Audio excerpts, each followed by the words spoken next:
I have a question from someone who was confused about when you make edits down here in the script or in the text and you are in the composition and you delete something. Like, for example, I'm just going to go to the beginning here and say, hello, this is Christy.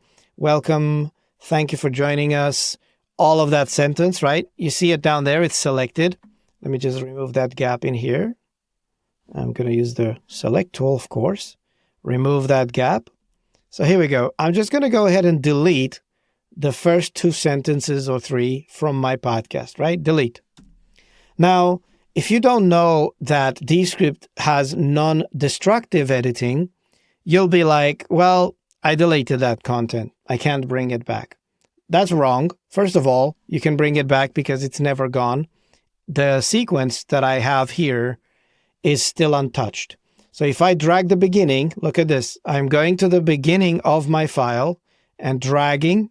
And look at this. I am revealing what was removed again. I can just simply bring it back, right? Because look, I delete this in my text down there. My episode now starts with, I have my good friend. But look at this. If I right click in here and I say edit sequence, you see this? Hello, this is Christy. Even that gap at the beginning, they're all still here. Why? Because it's non-destructive. From the same sequence, which has 2 tracks in it, I can create more than one composition. And in fact, that's how I work in all of the projects. Maybe you have your main recording, you put all the files in a sequence, and then you create a composition from that, which may be your main episode editing. But from that episode, then you can duplicate those compositions and create shorter ones, social media clips, maybe a video version, an audio version of the podcast, maybe some very short trailer. Every time you duplicate one of those compositions to use a part of it on a different composition, you are taking that sequence with you, the entire sequence. So even if in a different composition you create a vertical layout rather than horizontal, that's going to still be there. Watch this. If I go inside of my sequence now and I say, you know what, I'm going to just cut this whole part here and I'm going to make a gap in it, right? So I'm using the range tool and selecting this part like that and deleting it, right? So just so that we have a distinguishing feature here, just delete that on my friend's video. So look, it's black video here for a couple of seconds. Then there's the beginning and then there's that. That's it, right? So click done. So now I am back inside of my composition here. I'm going to reveal that part. Watch this. Reveal that. I'm putting it back in, just restoring it. Here you go. I am still able to see that part of the beginning of the sequence. It is silenced because there's no audio there. But watch this. I'm going to go halfway through my episode and I'm going to say, you know what? I'm going to select this part as a social media clip right here. That's a little fragment. I can right click on it and say duplicate to new composition. So if you look in the project area, on the right-hand side, you can go to the project. I've got Christy and Chris, and let me rename this one to see main episode.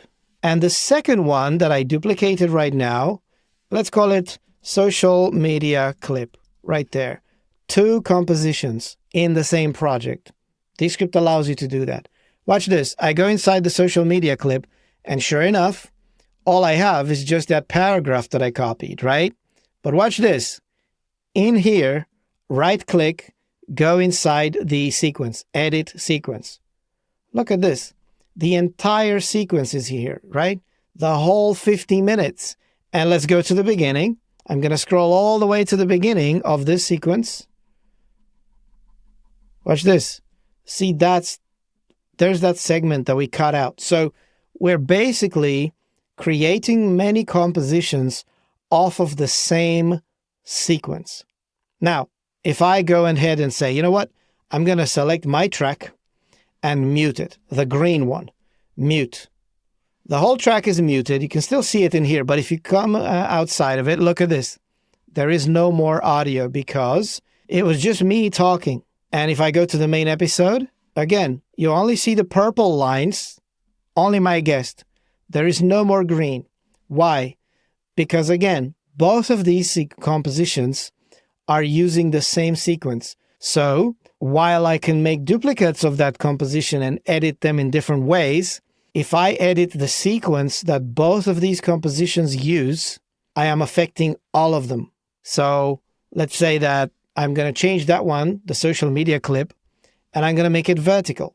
Again, it doesn't matter. I'm going to put my video at the top, half the screen, and Chris's at the bottom, half the screen. So this is a completely different layout. That is what this composition is doing, vertical layout. But if I right click and go inside of the sequence, it's the same sequence. Let me unmute my track. Done. There's my audio right there. It is unmuted and I have a social media clip vertical. I go back to the main episode. It's still horizontal because that's the thing.